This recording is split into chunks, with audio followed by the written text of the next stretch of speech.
В покрайнините на региона на Ботевград се предвижда проект с наименование ЕЕ1, който може да доведе до замърсяване на водните ресурси и околната среда.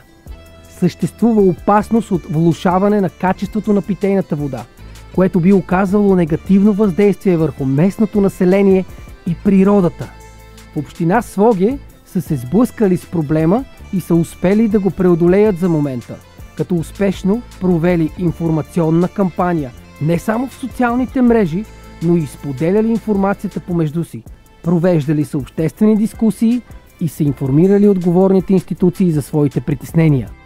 Време е и за нашите действия.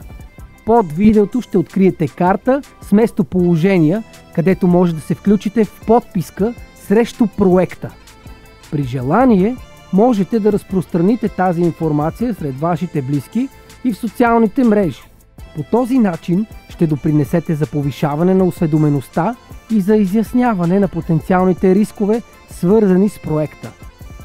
Бъдещето е в нашите ръце!